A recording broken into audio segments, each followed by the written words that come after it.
على آل إبراهيم إنك حميد مجيد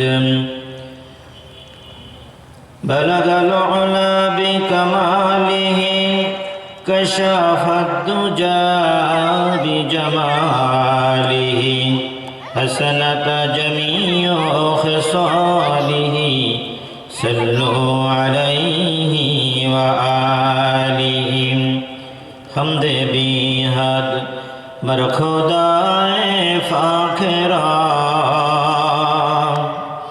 حمد بیہد مر خدائے فاخرہ آکی مدد مستو خاکرہ لا الہ الا اللہ لا الہ الا اللہ لا الہ الا اللہ আসমান জমিন গ্রহ তারা হাজার হাজার মখলুকাত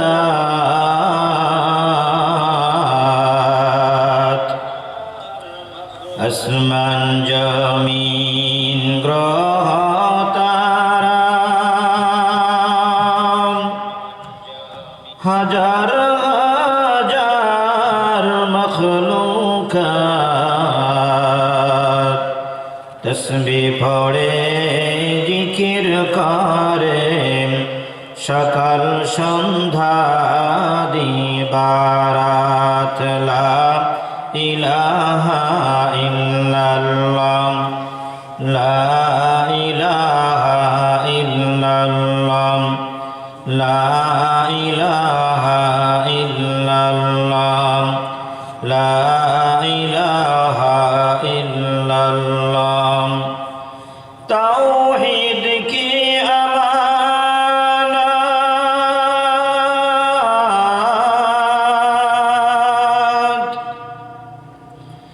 তাওহীদ কি আমানত দিলো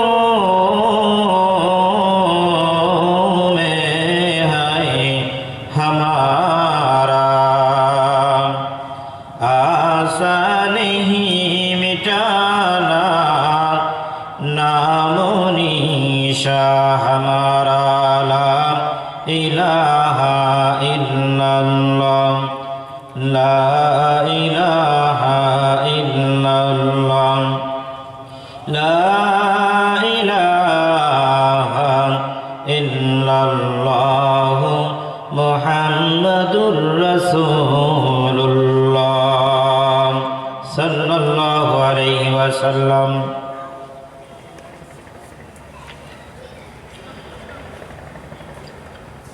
নড়াইল জেলার অন্তর্গত গোবরা নুরানি ও হিফজুল কোরআন মাদ্রাসা বাৎসরিক ওয়াজ মাহফিলের সম্মানিত সভাপতি জনাব সৈয়দ ইনামুল হাসান, আজকের মাহফিলের মধ্যমণি, প্রধান বক্তা সুদূর সিলেট থেকে আগত হযরত মাওলানা মুফতি আবুল খায়ের সুনামগঞ্জি সিলেট। আজকের মাহফিলের দ্বিতীয় বক্তা জনাব হাফেজ হযরত মাওলানা মুফতি শাহিন আলম সাহেব ঝিনাইদহ। আজকের মাহফিলের সম্মানিত দিনদার বাবাজিরা ও ভাইরা, পর্দার অন্তরের মা ও বোনেরা, যাদের অক্লান্ত পরিশ্রমে আজকের সুন্দর একটা পরিবেশের মধ্য দিয়ে আজকের অধিবেশন শুরু হচ্ছে, আল্লাহ রাব্বুল আলামিন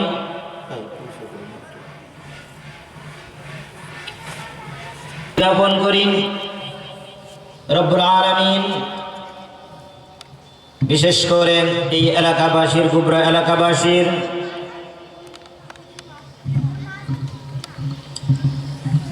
এবং এই মাদ্রাসার ছাত্ররা, উস্তাদেরা অনেক পরিশ্রম করে আজকের আমাদের জন্য এই সুন্দর একটা পরিবেশের মধ্য দিয়ে এই কোরআনী মাহফিলের আঞ্জাম দিতে পেরেছে। তাদের জন্য বিশেষভাবে রব্বুল আলামিনের কাছে আমরা কায়মনোবাক্যে বলবো, রব্বুল আলামিন এই মাহফিল সকলের জন্য, আমরা যারা শুনতে এসেছি, যারা আলোচনা করবেন এবং যারা আসতেছেন, তাদের সকলের জন্য মাহফিলটা যেন নাজাতের জন্য ওসিলা হয়ে যায়। বলেন আমিন। যদিও আমরা মনে করি এই জায়গা লোকের উপস্থিতি কম, কিন্তু তারপরও রব্বে কারিমের দরবারে এই মজলিসটা, এই মাহফিলটা অনেক উঁচু দামি, কথা ঠিক কিনা? অনেক উঁচু দামি। রব্বে কারিম এমন সুন্দর পরিবেশকে তার হাবিব হুজুর পাক সাল্লাল্লাহু আলাইহি ওয়াসাল্লাম জান্নাতের বাগান হিসেবে আখ্যা দিয়েছেন। কি দিয়েছেন ভাই? জান্নাতের বাগান হিসেবে আখ্যা দিয়েছেন। নবীজি সাহাবাদেরকে বলছেন, ও আমার সাহাবারা, তোমরা কি জান্নাতের বাগান দেখতে চাও? সাহাবায়ে কিরাম রাদিয়াল্লাহু তাআলা আনহুম আজমাইনগণ বললেন, রব্বে কারীম, হে রব্বুল আলামিনের হাবিব, জান্নাতের বাগান দুনিয়ায় থাকতে আমরা কিভাবে দেখব? এটার কথা আপনি বলেছেন মরণের পরে জান্নাত এবং জাহান্নাম দেখা যাবে, এটা দুনিয়ায় থাকে কিভাবে দেখব? আমার নবী ডাকতে বললেন, ও আমার সাহাবারা, তোমরা শোনো, যেই মজলিসের ভিতরে কোরআনের আলোচনা করা হয়, যেই মজলিসের ভিতরে সুন্নাতের আলোচনা করা হয়, আল্লাহর বড়ত্ব আলোচনা করা হয়, জাহান্নাম জান্নাতের বর্ণনা করা হয়, ওই মজলিসটা দুনিয়ার কোন মজলিস থাকে না, তৎক্ষণাৎ ওই মজলিসটা জান্নাতের বাগান হয়ে যায়। জোরে জোরে কান সুবহানাল্লাহ। নবী বলেন, এরকম মজলিসের দাম কত জানো? এই মজলিসটার জন্য আল্লাহ রাব্বুল আলামিন একদল ফেরেশতাকে তাদের অর্ডার করেছে, আমার ফেরেশতারা, দুনিয়ার পরে তোমরা বিচরণ করবা, যেইখানে আমি আল্লাহর বড়ত্ব বর্ণনা করা হবে, নবীর সুন্নাত সমূহকে উন্মোচন করার জন্য আলোচনা করা হবে। ওই মজলিসটা খুঁজে খুঁজে তোমরা দেখবা, ওই মজলিসটার চারিপাশ যে তোমরা ঘিরে একের উপরে একজন আরেকজনের উপরে আরেকজন করতে করতে আরো সে মহল্লা পর্যন্ত পৌঁছায়। জোরে কান সুবহানাল্লাহ। মজলিসটা যখন শেষ হয়ে যাবে, রব্বুল আলামিন সব জানেন, এরপরও জিজ্ঞাসা করবেন, ও ফেরেশতারা, তোমরা কোন জায়গার থেকে আসছ?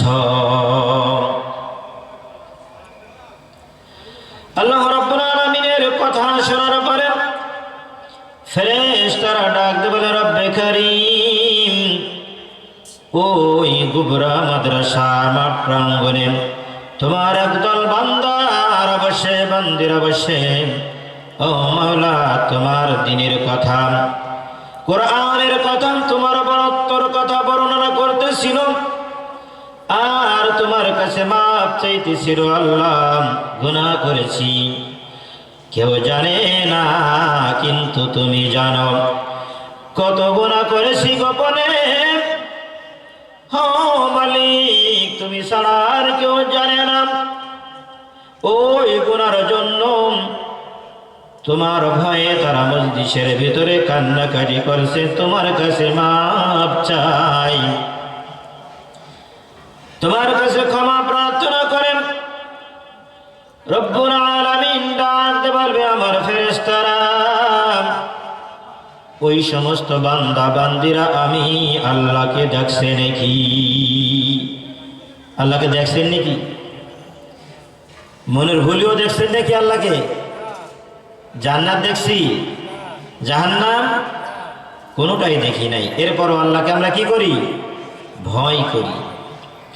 আল্লাহ রাব্বুল আলামিন বলেন, যেই বান্দাগুলি আমাকে দেখলো না, যেই বান্দিগুলি আমাকে দেখলো না, জাহান্নাম দেখলো না, জান্নাত দেখলো না, এমন কি তারা যেই নবীর তরিকা অনুযায়ী চলে, নবীকেও দেখে নাই, অথচ কোরআন এবং সুন্নাহর মাধ্যম দিয়ে তারা আমাকে ভয় করে, নবীর আদর্শ মেনে চলে। ও বান্দারা, যেই শ্রমিক কাজ করে তার প্রতিদান কি পরে দেওয়া উচিত না সাথে সাথে দেওয়া উচিত? ফেরেশতারা ডাকতে পারে, রব্বে কারীম, যেই শ্রমিকরা কাজ করে তাদের প্রতিদান সাথে সাথে দেওয়া উচিত। আল্লাহ রাব্বুল আলামিন ডাকতে বলেন, ও ফেরেশতারা তোমরা সাক্ষী হয়ে যাও, একজন উঠে দাঁড়াও, ঘোষণা করে দাও, ওই মজলিসের ভিতরে যতগুলো মানুষ আছে, আশপাশে যারা আছে, তাদের সকলকে আমি আল্লাহ মাফ করে দিলাম। জোরে জোরে কান আলহামদুলিল্লাহ। এবার আল্লাহ রাব্বুল আলামিন ডাকতে বলতেছেন, ও ফেরেশতারা, একটা ঘোষণা করলে হবে না, আরেকটা ঘোষণা করে দাও। আল্লাহ কি ঘোষণা করব আপনি বলে দেন। যে সমস্ত মানুষগুলি মজলিসের ভিতরে আছে, যেই মানুষগুলি এত কষ্ট করেন এই শীতের ভিতরে, তারা আমি আল্লাহকে পাওয়ার জন্য মাহফিলের ময়দানে বসে গেল, ধীর স্থির ভাবে তারা আলোচনা শুনছে, আমি আল্লাহকে ভয় করছে, আমি আল্লাহর জাহান্নামকে বড় ভয় পাই, তাদের জন্য ঘোষণা করে দাও, মজলিসের ভিতরে যতগুলো মানুষ আছে তাদের তো মাফ করলাম, তাদের গুনার পরিবর্তন আমি নেক দিয়া পরিবর্তন করে দিলাম। এই জন্য যারা এখনো আসতে পারেন নাই, ওই সমস্ত বাবাজিদেরকে বলবো, বাবাজিরা, হো যুবকেরা, আপনারা যারা এদিক সেদিকে আসেন, ময়দানের ভিতরে চলে আসেন। এই ময়দানে আসার দামটা বললাম, আর শুনে নেন। আল্লাহর নবী জনাবে মুহাম্মদুর রাসূলুল্লাহ সাল্লাল্লাহু আলাইহি ওয়াসাল্লাম বলেন, মজলিসু ফিকিহিন খায়রুম মিন ইবাদাতি সিত্তিনা সানা। এমন মজলিস, দিনের মজলিস, কোরআন এবং হাদিসের মজলিস, এই জান্নাতের মজলিসটা যারা প্রবেশ করবে তাদের আমল নামায় কমপক্ষে 60 বছর নফল ইবাদতের সওয়াব হয়ে যাবে। জোরে জোরে কান সুবহানাল্লাহ। সম্মানিত হাজিরিন, আমরা কি লসের পথে না লাভের পথে? নিশ্চয় আমরা লাভের পথে, যেহেতু নবীজি বলেছেন এরকম মজলিসটাই 1 ঘন্টা হোক 2 ঘন্টা হোক, যেই মজলিস এত দামি মজলিস, এই দামি মজলিসে আমরা এখনো যারা আসছি না তাদেরকে পায়ে ধরে বলি, হে যুবকেরা, তোমার মতো যুবকের লাশ পানির ভিতরে পাওয়া যায় কিনা? হোন্ডা অ্যাক্সিডেন্ট করে যুবকের লাশ, গাড়ি অ্যাক্সিডেন্ট করে যুবকের লাশ। এমন কোন জায়গা নাই যুবকের লাশের খবর পাওয়া যায় না, কথা ঠিক কিনা? পৃথিবীতে যত পরিমাণ যুবক মরে এত মুরব্বীও মরে না, কথা ঠিক কিনা? ভুল বললাম নাকি? যুবকেরা, যুবক ভাই, তোমার মতো যুবক আমিও ছিলাম, একদম দাড়ি পেকে গেছে। মরণের খবর কোন দিন জানি এসে যাবে। মাওলাকে পাওয়ার জন্য একটু চলে আসেন কষ্ট স্বীকার করে। মাওলাকে পাওয়ার জন্য, মাওলাকে পাওয়ার জন্য, মাওলাকে রাজি খুশি করার জন্য একটু ময়দানের ভিতরে আসেন। যেই মজলিসের ভিতরে আসলে গুনাহ মাফ, আলেম ওলামাদের দিকে যদি নজর করা হয় সগীরা গুনাহগুলো মাফ হয়ে যায়। এটা গুনাহ মানে মাফের মজলিস, এটা গুনাহ মাফের মজলিস। যুবকেরা, তোমার মতো যুবক নামাজি ওরার অভাব নাই, ড্রাইভারের অভাব নাই, কথা ঠিক কিনা? 5 ওয়াক্ত নামাজ পড়ে আবার রিক্সা চালায়, ভ্যান চালায়, গাড়ির ড্রাইভারি করে, 1 ওয়াক্ত নামাজ জামাত ছাড়ে না। এমন মানুষ আছে না? ভ্যান চালায় এমন যুবক আছে না? অভাব আছে দেশে? কিন্তু আমি কেন পারি না? আমার কি কপাল পড়ে গেল।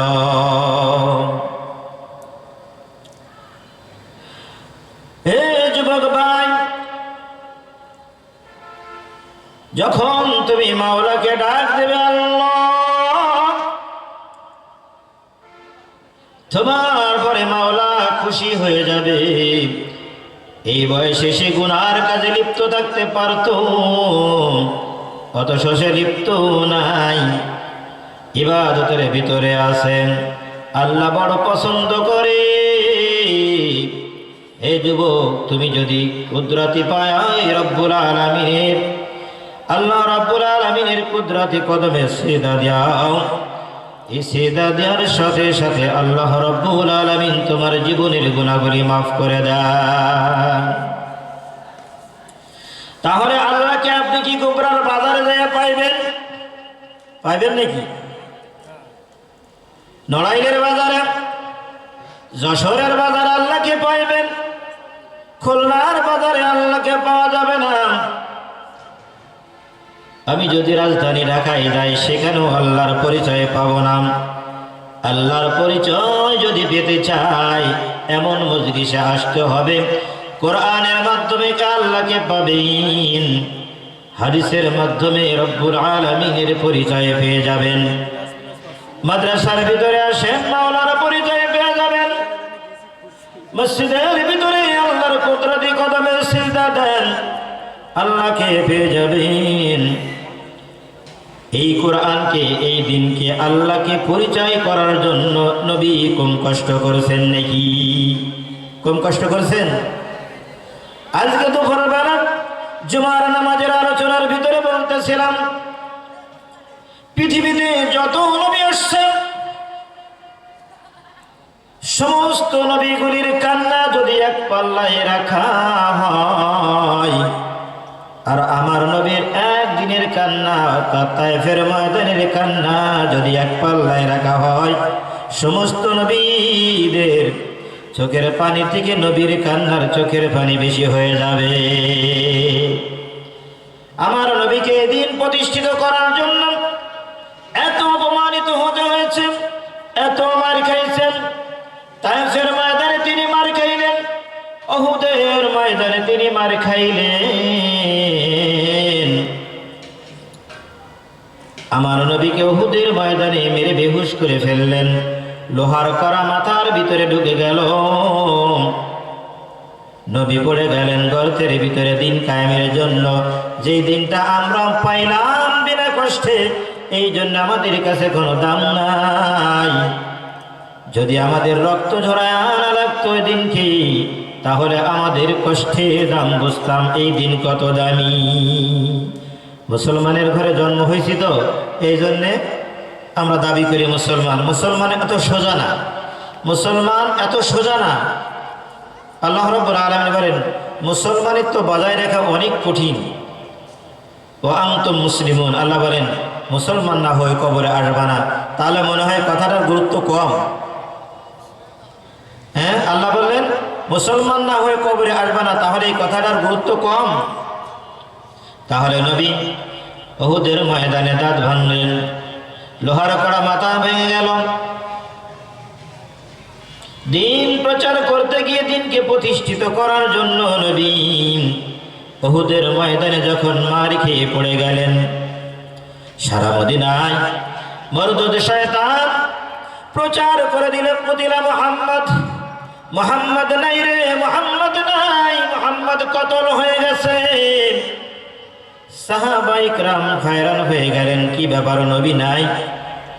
বড় বড় সাহাবারা তারা ঢাল তরোয়ার ছেড়ে দিল, নবী যদি না থাকে, নবী যদি না থাকে আমাদের বেঁচে থেকে লাভ কি?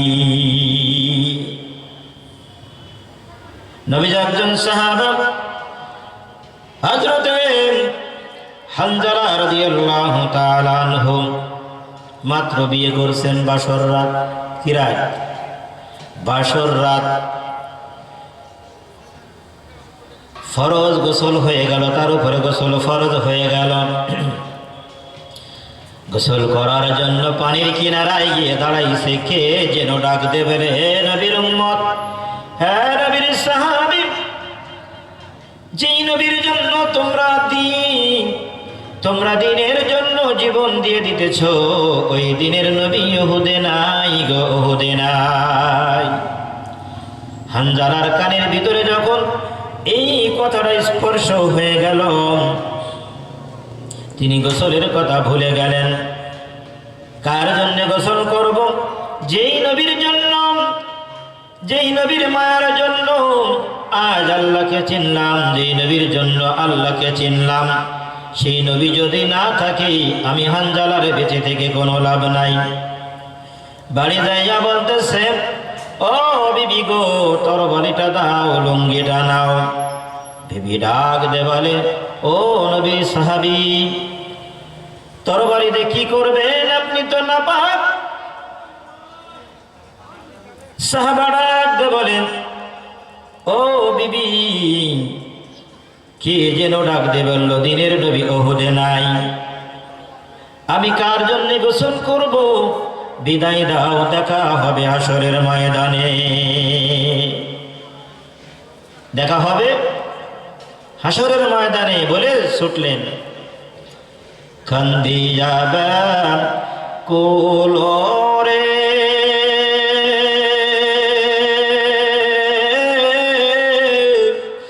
হানজালা শহীদ রে,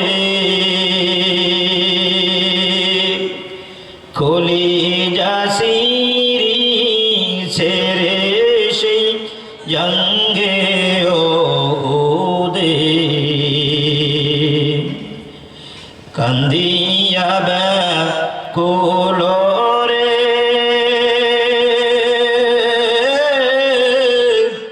হানজালা শহীদ রে, কলিজা চিরিছে রে সেই জঙ্গে উহুদে। নবী ডাকে আধার হাতে, কহিন বিবির তরে, বিয়ের রাত রে চোল শিরানে, বিদায় দাওয়া আমার রে সেই জঙ্গে উহুদে। হাত তুলে স্ত্রী বলে, আল্লাহর দরবারে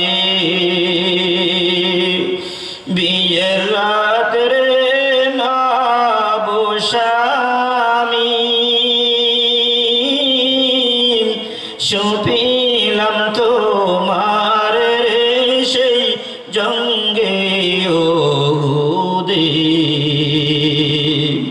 যুদ্ধে গেলেন শহীদ হইলেন নাপাক হালাতে নবী বলে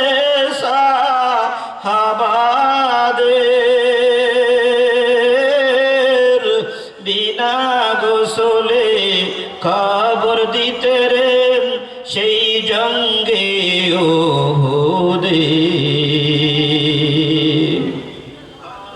সমস্ত সাহাবীদেরকে নবী বললেন, ও আমার সাহাবারা, আমার আদর্শ বাস্তবায়ন করার জন্য কোন কোন সাহাবী শাহাদাত বরণ করেছে ওদেরকে এক জায়গায় করো এবং বিনা গোসলে কবর দিয়ে দাও। প্রশ্ন করতে পারেন তাদের কেন গোসল বিনা গোসলে কবর দেওয়া হবে? রক্ত মাখা অবস্থায় রব্বে কারিমের দরবারে যখন শাহাদাতরা শহীদরা যখন উপস্থিত হয়ে যাইবে, প্রশ্ন করবে, আল্লাহ ও বান্দারা তোমাদের গায়ে কেন এত রক্ত? তারা ডাকতে বলবেন, না আল্লাহ, তোমার দিনকে তোমার ধর্মকে দুনিয়ার পরে প্রতিষ্ঠিত করার জন্য, নবীর আদর্শকে দুনিয়ার পরে প্রতিষ্ঠিত করার জন্য যুদ্ধের ময়দানে গেছি আর শহীদ হয়ে গেছি, রক্তমাখা অবস্থায় তোমার দরবারে হাজির হয়ে গেছি। এবার একজন সাহাবী হানজালার স্ত্রী নবীকে ডাকতো, নবী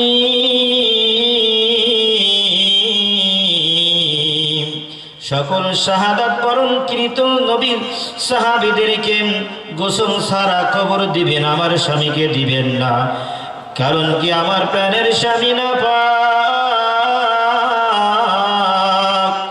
আপনি শহীদ হয়ে গেছেন, আপনার শাহাদাতের খবর শুনে আমার স্বামী গোসলের কথা ভুলে গেল।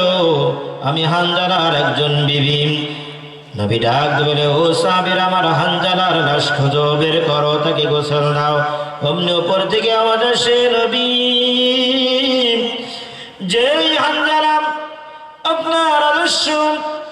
আপনার আদর্শকে বাস্তবায়ন করার জন্য নিজের স্ত্রীকে ভুলে গেল, গোসলের কথা পর্যন্ত ভুলে গেল, আমি মাবুদ চাই না দুনিয়ার কোন সাধারণ পানির দ্বারাই তার গোসল হয়ে যাক।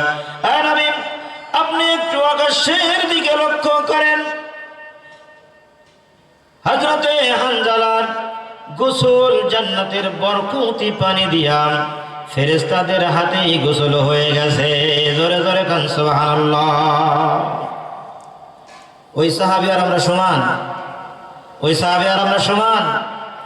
নবীর জন্য জীবন দিয়ে দিল।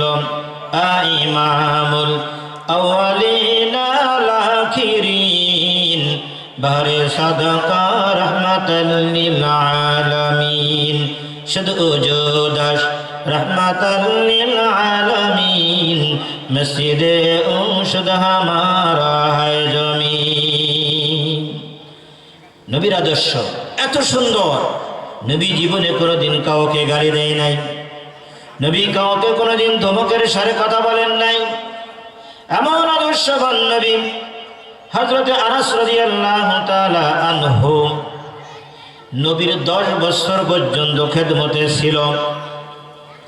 হযরত আনাস রাদিয়াল্লাহু তাআলা আনহু বলেন, 10 বছর নবীর খেদমতে ছিলাম, একটা দিন পর্যন্ত নবী আমাদের কোনোদিন চোখ রাগাইয়া কথা বলে নাই। কেমন নবীর উম্মত আমরা, কেমন নবীর উম্মত আমরা। নবীর আদর্শ কেমন ছিল? নবীজি মসজিদের ভিতরে বসে আছেন, হযরত ওমর ফারুক রাদিয়াল্লাহু তাআলা আনহু বসে আছেন। একজন ইহুদি এসে মসজিদের ভিতরে প্রস্রাব করা শুরু করে দিল। এমন অবস্থায় দেখে ওমরের মেজাজ গরম হয়ে গেছে। ওমরের মেজাজ একটু নরম ছিল, তাই না? নরম ছিল, কড়া মেজাজের মানুষ ছিল না। বারবার তরবারি ভাই ঘরে খাপ থেকে, কিন্তু নবীর সামনে বসা, কিছু বলতে পারে না, নবীর উপরে কথা বলা যাবে না, কাজও করা যাবে না। প্রস্রাব শেষ হয়ে গেল, নবীজি ইহুদিকে ডাক দিলেন, ও ইহুদি ভাই এদিকে আসো, ইহুদি ভাই এদিকে আসো। নবীর সামনে যখন ইহুদি গেল, নবী ডাক দিয়ে বলতেছেন সুন্দর ভাষায়, ও ইহুদি ভাই, এটা আমাদের ইবাদত খানা, এখানে আমরা ইবাদত করি, আল্লাহর সঙ্গে কথাবার্তা বলি। তোমাদের মন্দিরের ভিতরে যে, তোমাদের উপাসনালয়ে গিয়ে যদি আমরা এমন কোন কাজ করি যেই কাজ করলে তুমি সন্তুষ্ট হবা না, অসন্তুষ্ট হবা? বলো অবশ্যই, এমন কাজ করলে এতক্ষণ তো দিতাম, এতক্ষণ দিতাম।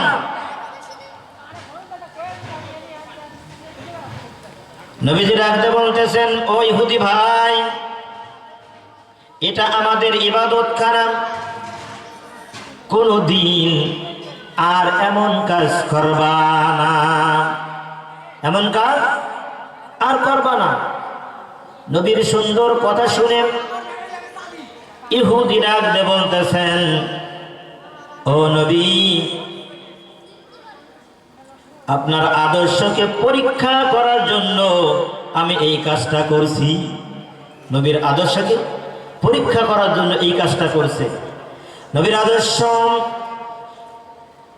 অনেক উত্তম আদর্শ, নবীর চরিত্র মহাচরিত্র, মহাচরিত্রে অধিকারী করে আল্লাহ রাব্বুল আলামিন তার হাবিবকে দুনিয়ার পরে পাঠাইছেন।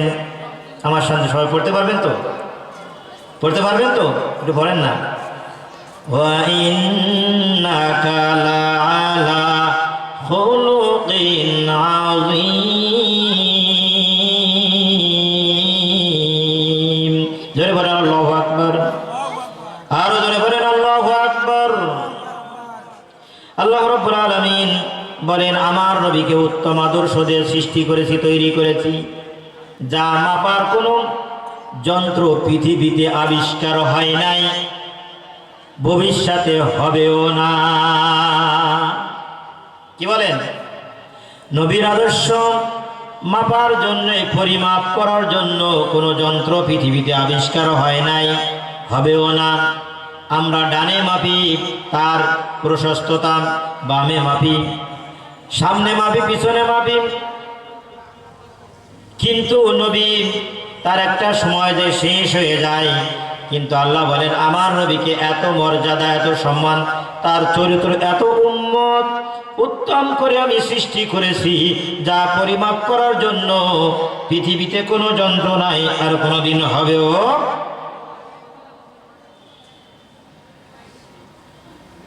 এবার নবী বলতেছেন, তাহলে তুমি আর এই কাজগুলো করবা না, যে কথা বলতেছিলাম ওই ইহুদির কথা, এই কাজগুলো আর করবা না। ইহুদি ডাক দিয়ে বলতেছেন, ও নবী, আমি শুনেছি আপনার আদর্শ বড় উত্তম, আপনার আদর্শ বড় উত্তম। আমি আজকে প্রমাণ পেয়ে গেলাম, আপনি যদি এই জায়গায় না থাকতেন গো নবী,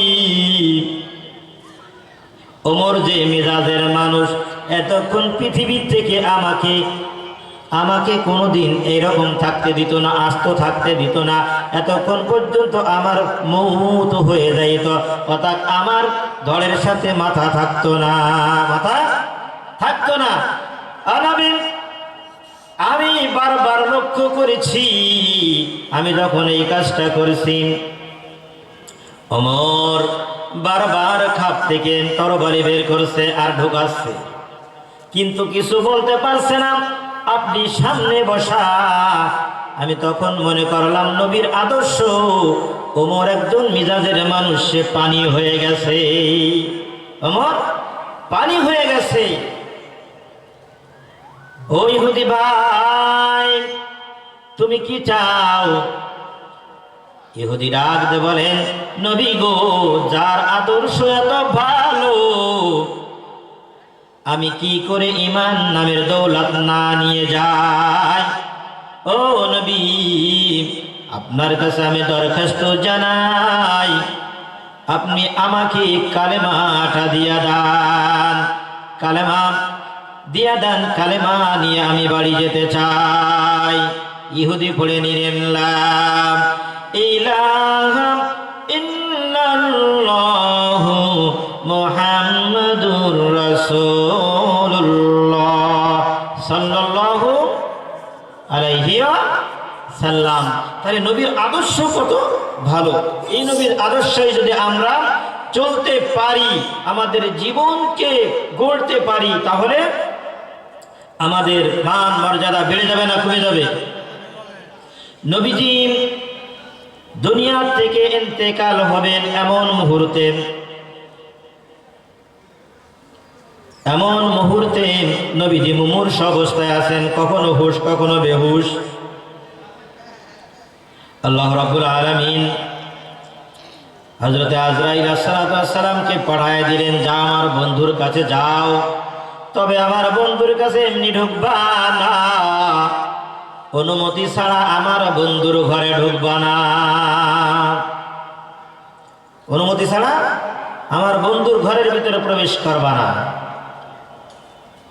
এবার আজরাইল আলাইহিস সালাম দরজায় এসে এরকম নক করছে, কেউ শোনে নাই, নবী শুনছেন। নবী ডাকতে বলতেছেন, ও ফাতেমা, দেখো তো দরজার ভিতরে কি আসছে, ঘরের ভিতরে ঢুকতে চাই, কে যেন এসেছে।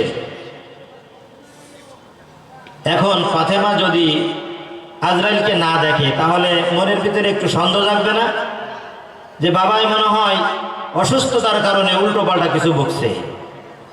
এদিকে আল্লাহ রাব্বুল আলামিন বলেন, আজরাইল দুনিয়ার সিস্টেম পাল্টে দাও, দুনিয়ার সিস্টেম পাল্টে দাও, তুমি ফাতেমার সামনে দেখা দিয়ে দাও। দুনিয়ার সিস্টেমটা কি? দুনিয়ার সিস্টেমটা হলো, যার মৌত হবে সেই ছাড়া আজরাইলকে কেউ দেখবে না। কি বলেন? এটা হলো দুনিয়ার সিস্টেম। কিন্তু আল্লাহ বললেন, আজরাইল, আমার বন্ধু বলেছেন, কে যেন দরজার ভিতরে কড়া নাড়ে, ফাতিমা দরজা খুলে দাও। ফাতেমা যদি কাউকে না দেখে, নবীর বলে একটু সন্দেহ জাগবে, বলবে দরজা খুলে কাউকে তো দেখলাম না, আব্বা মনে হয় রোগের জন্য, অসুস্থতার কারণে উল্টো পাল্টা কিছু বলেছে। ও আজরাইল, আমার বন্ধুর ব্যাপারে এতটুকু ধারণা করবে, আমি আল্লাহ বরদাস্ত করব না। কথা ঠিক কিনা? আল্লাহ বলেন, আমি এই কথাটুকু বরদাস্ত করব না। হে আজরাইল, ফাতেমার সামনে তুমি দেখা দিয়ে দাও।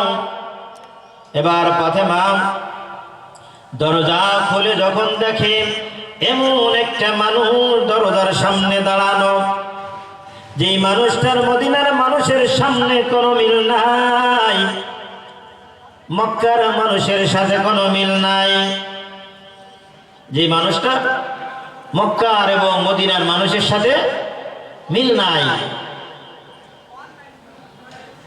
এবার ফাতেমা ডাকতে বলে, বাবা গো, এমন একটা মানুষকে দরজার ভিতরে দাঁড়ানো দেখলাম, মক্কা মদিনার মানুষের সঙ্গে তার কোনো মিল নাই। নবী টের পেলেন, নবীকে আল্লাহ জানাই দিলেন এটা আজরাইল। এবার নবী ডাকতে বলে, মারে, এটা কোনো মানুষ নাই রে মা, এটা কোনো মানুষ নাই, এটা আল্লাহর পাঠানো ফেরেশতা হযরত আজরাইল আলাইহিস সালাম। এবার দরজা কি করলেন? দরজা দিয়ে দিলেন, না গো বাবা না, আমার বাবা অসুস্থ, আমার বাবাকে আজরাইল নিতে আসে না, বাবা দরজা খুলে দিব না। আল্লাহর নবী ডাকতে পারে, মারে, এমন একজন ফেরেশতা রে মা, যার ঘরের ভিতরে ঢুকতে কারোর পারমিশন নেওয়া লাগে না। লাগে নাকি? কিন্তু তোর বাবার বড় সম্মান রে মা, আল্লাহর পরে তার সম্মান, কার পরে? আল্লাহর পরে যারা সম্মান রে মা, তোর বাবাকে আল্লাহ এত সম্মান দান করেছে রে মা, তুমি যদি দরজা খুলে দাও তোমার বাবার সম্মান থাকবে, আর যদি খুলে না দাও সে কিন্তু ঘরের ভিতরে ঢুকে যাবে, তাকে বাধা দিতে পারবা না। তথাপি তোমার বাবার ইজ্জত যাতে নষ্ট না হয় তুমি দরজা খুলে দাও। দরজা খুলে দেওয়া হলো। আজরাইল ভিতরে ঢুকলেন, ঢুকে নবীকে সালাম দিলেন, আসসালাতু ওয়াসসালামু আলাইকা ইয়া রাসূলুল্লাহ, আসসালাতু ওয়াসসালামু আলাইকা ইয়া হাবিবাল্লাহ। একটু জিকির করেন না, লা ইলাহা ইল্লাল্লাহ, লা ইলাহা ইল্লাল্লাহ।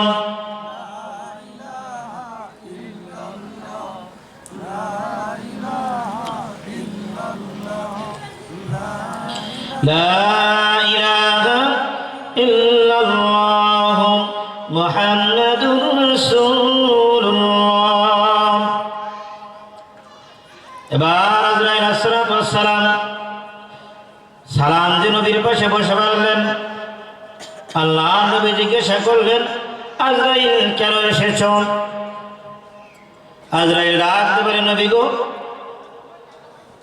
আপনাকে নেওয়ার জন্য আল্লাহ আমাকে পাঠাইছে, তবে আল্লাহ বলেছেন যদি আমার বন্ধু অনুমতি দেন। কি বলেন?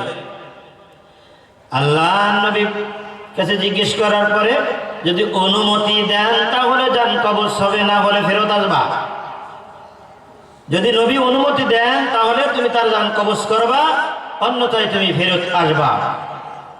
কথাটা যখন বললেন,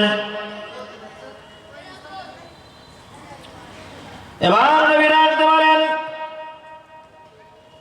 আজরাইল তুমি বসো, আমার জিবরাইল আসুক, এরপরে তোমার সঙ্গে কথা হবে। কিছুক্ষণের ভিতরে জিবরাইল হাজির। সালাম দিয়ে নবীর কাছে বসলেন। নবী ডাকতে পারেন, ও ভাই জিবরাইল, এখন কেন আজরাইল আসলো? এবার জিবরাইল ডাকতে পারে, নবী গো, আল্লাহ তো এসব সংবাদ আপনাকে আগে দিয়েছেন, আপনার শত্রুও মরবে, আপনার মিত্রও মরবে, আপনিও মরবেন, এ সংবাদ তো আল্লাহ আপনাকে জানিয়ে দিয়েছে। তথাপি একদিন না একদিন তো মৃত্যুর স্বাদ আপনাকে গ্রহণ করাই লাগবে। তাই এবার যখন এই কথাটা বললেন, নবীজি চোখের পানি ছেড়ে দিয়ে কাঁদতে লাগলেন। নবী চোখের পানিতে ফুবাইয়া ফুবাইয়া কাঁদেন। জিবরাইল ডাকতে পারে, নবী আপনি কেন কাঁদেন?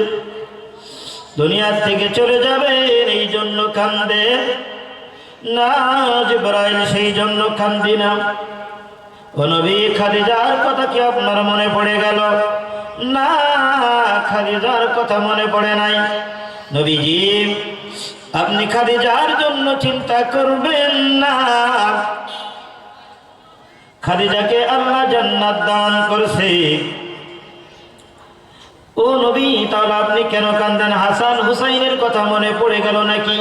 ফাতিমার কথা মনে পড়ে গেল নাকি? আলীর কথা মনে পড়ে গেল নাকি? নবী ডাকতে বলেন, আরে ভাই জিবরাইল, এদের কারোর জন্য আমি কান্দি না। ও নবী, জানতে বড় ইচ্ছা হয় কেন কান্দে? নবী চোখের পানি ছেড়ে দিয়ে ফুফাইয়া ফুফাইয়া কান্দে। ডাকতে বলে, আমার উম্মত, আমার এতিম উম্মত, আমি যখন দুনিয়া থেকে চলে যাব তখন আমার এতিম উম্মতের কি অবস্থা হবে? জিবরাইল ডাকতে বলেন, নবী গো, চিন্তা করবেন না, এসো সংবাদ শুনে নেন। আল্লাহ আমাকে বলেছে, লাকাদ কানা লাকুম ফি রাসূলিল্লাহি উসওয়াতুন হাসানাহ। আল্লাহ আমাকে বলেছে যে আপনার আদর্শের উপরে যারা চলবে, আপনার আদর্শের উপরে যারা মজবুত হয়ে থাকবে, আপনার আদর্শকে যারা আঁকড়ে ধরবে, দুনিয়ার উপরে চলবে, আল্লাহর বিধান অনুযায়ী চলবে, এদের জিম্মাদারি আল্লাহ তাআলা নিয়েছেন। জোরে জোরে বলেন সুবহানাল্লাহ। নবীজি এবার একটু হাসলেন। নবীজি এবার একটু হাসলেন। নবীজি যখন হাসলেন এবার ডাকতে বলতেছেন, আজরাইল তোমার কাজ তুমি শুরু করতে পারো। আমার আর কোনো চিন্তা না, যেহেতু আমার উম্মতের জিম্মাদারি কে নিয়েছে? আল্লাহ তাআলা জিম্মাদারি নিয়েছেন। আজান হচ্ছে, একটু জিকির করেন না মনে মনে, আজানটা শেষ হবে।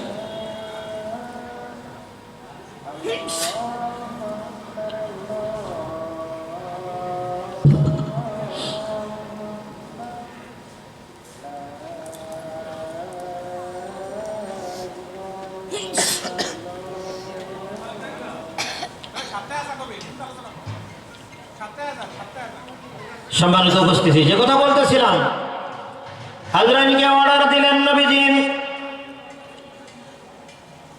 যে তোমার কাজ তুমি শুরু করতে পারো। এবার আজরাইল আলাইহিস সালাতু ওয়াস সালাম নবীজির বুকের উপরে হাত রাখলেন। কোথায়? নবীজির বুকের উপরে হাত রাখলেন। নবীজি হাত রাখার কারণে হাত এরকম করে একবার, পা এরকম করে একবার, এমন যন্ত্রণা নবীজির শুরু হয়ে গেল। নবীজি ডাকতে বলতেছেন, আজরাইল আমার বুকের উপরে কি রাখছো? নবী ডাকতে বলেন, ও আজরাইল আমার বুকের উপরে কি রাখছো? নবীজিকে ডাকতে বলেন, আজরাইল ও নবী আপনার বুকের উপরে আমার ডান হাতটা রাখছি। নবীজি বলে, না না, মনে হয় উহুদ পাহাড়টা আমার বুকের উপরে রাখছো। না না নবী, আপনার বুকের উপরে আমার হাতটা রাখছি। নবীজি ডাকতে পারেন, আজরাইল আমার জানটা যদি এমন কষ্ট হয় আমার উম্মতের কি অবস্থা হবে? নবী ডাকতে পারেন, যত কষ্ট আছে আমার উম্মতের সমস্ত কষ্টগুলি আমাকে দাও। আজরাইল আমার এই উম্মতকে এত কষ্ট দিও না। নবীজি ডাকতে পারেন, পৃথিবীতে আজ পর্যন্ত যত মানুষের জান আমি কবজ করছি, ও নবী সব থেকে দয়ার সাথে, সব থেকে ইহসানের সাথে, সব থেকে আরামের সাথে আপনার জানটা কবজ করছি। নবী বলেন, আজরাইল এই যদি হয় সব থেকে ইহসান, সব থেকে দয়া, সব থেকে কম কষ্ট দিয়ে নিচ্ছে, তাহলে যাদেরকে বেশি কষ্ট দিয়ে নিবে তাদের অবস্থাটা কেমন হবে ভেবে দেখেছে? নবী যদি এই অবস্থা হয় মৃত্যুর সময়, তাহলে আপনার আমার কি অবস্থা হবে ভেবে দেখেছেন একবার?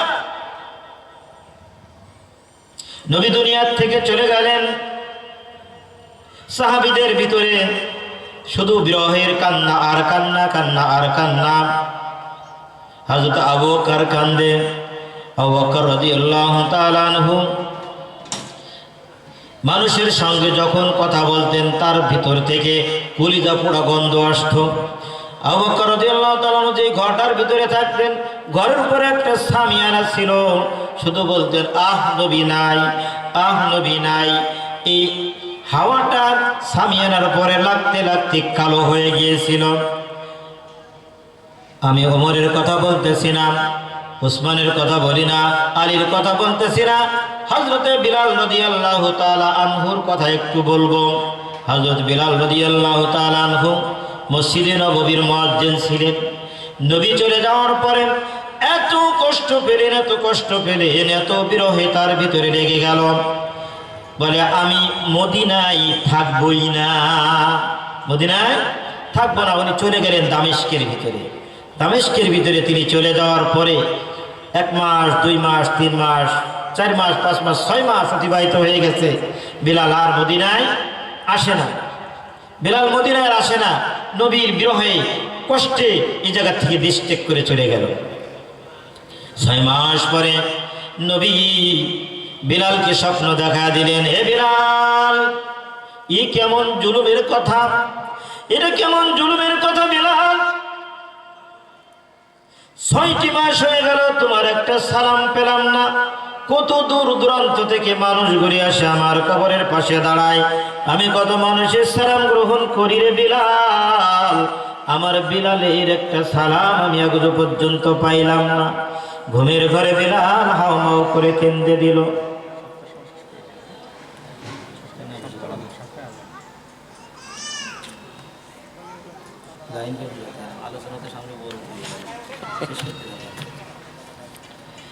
বিলাল ঘুমের ঘরে হাউমাউ করে কান্দে দিল। ঘুমের থেকে উঠে নবীজিকে স্বপ্নে দেখার পরে এবার বিলাল কাটটি গুট্টা নয়া মদিনার দিকে রওনা হয়ে গেল।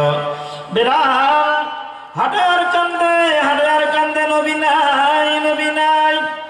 কয়েকদিন হাঁটার পরে বিলাল রাদিয়াল্লাহু আনহু মদিনার ভিতরে যখন প্রবেশ করলেন, মানুষগুলো অনেকে টের পেল বিলালের উপস্থিতি। তাদের ধারণা ছিল যদি বিলাল আসে, বিলালকে দেখতেছি মনে হয় নবীও আসবে। কারণ আছে কিনা? কারণ আছে না? নবীজি যে পথে হাঁটতেন আগে বিলাল যাইতেন, রাস্তা পরিষ্কার করে দিতেন, এরপরে নবী হাঁটতেন। এই জন্য তারা যখন বিলালের উপস্থিতি দেখলো, বিলালের উপস্থিতি দেখেন তারা বলতেছে বিলাল আসছে, মনে হয় নবীও আসবে। বিলাল কারোর সঙ্গে কোনো কথা বলে না, সরাসরি নবীর রওজায় চলে গেলেন, যে সালাম দিলেন, আসসালাতু আসসালামু আলাইকা ইয়া রাসূলুল্লাহ, আসসালাতু আসসালামু আলাইকা ইয়া হাবিবাল্লাহ। আপনাকে আমি ভুলি নাই নবী, আপনাকে আমি ভুলি নাই। কেন চলে গেছি এই জায়গার থেকে আপনি জানেননি, আপনার বিরহ সইতে পারি না। ওগো নবীজি, আমি আপনার মসজিদের মুয়াজ্জিন ছিলাম, আপনি যদি না থাকেন তাহলে আমি এই জায়গায় আজান দিতে পারবো না, বরদাস্ত করতে পারবো না। এই মদিনায় যদি থাকি আমাকে আজান দিতে হবে, আমি আজান দিতে পারবো না, এই জন্য চলে গেছি। ও নবী, আপনি আমাকে ভুল বুঝছেন না, আপনি আমার পরে রাগ করেন না। এরকম দোয়া করে করে আবার বিলাল রওনা হয়ে গেল দামেস্কের দিকে। এবার সাহাবারা বিলালের হাত ধরে বলো, বিলাল একটু আজান দাও,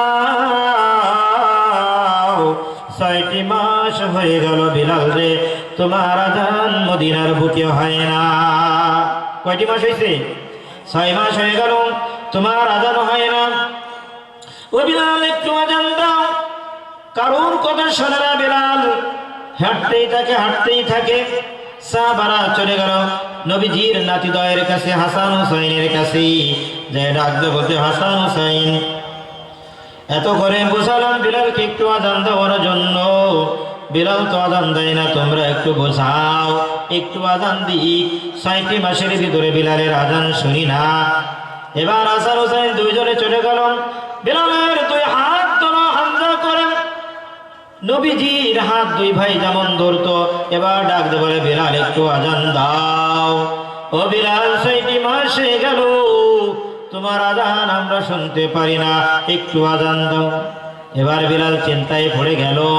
বিলাল ডাকতে বলে, যার কথা নবীজি ফেলতেন না, যাদের কথা নবীজি ফেলেন নাই, নবীজিকে বলছেন ঘোড়া হন, নবীজি ঘোড়া হয়েছে এবং সওয়ার করছে, তাদের কথা যদি আমি না শুনি, কিয়ামতের ময়দানে আল্লাহর নবীর আসামির কাঠগড়ায় আমাকে দাঁড় করানো হবে।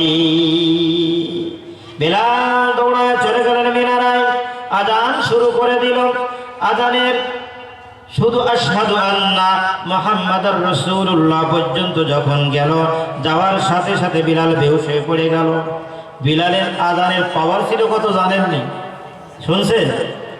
হ্যাঁ, বিলালের আজানের এত পাওয়ার ছিল, মদিনার মসজিদ থেকে আজান দিত, শুধু 41 মাইল দূরে পর্যন্ত বিলালের আওয়াজ চলে যেত আজানের। কত আওয়াজ ছিল! আমরা যাচ্ছি 1 মাইল, 1.5 মাইল, 2 মাইল যাচ্ছে, এর উপরে যাচ্ছে না, কিন্তু বিলালের আজানের এত পাওয়ার ছিল। বিলাল বেহুশ হয়ে পড়ে গেল। যখন হুশ হলো বিলালের, বিলাল রাদিয়াল্লাহু তাআলা আনহু যখন হুশ আসলো, ডাকতে বলো, বিলাল তোমার এমন অবস্থা হলো কেন?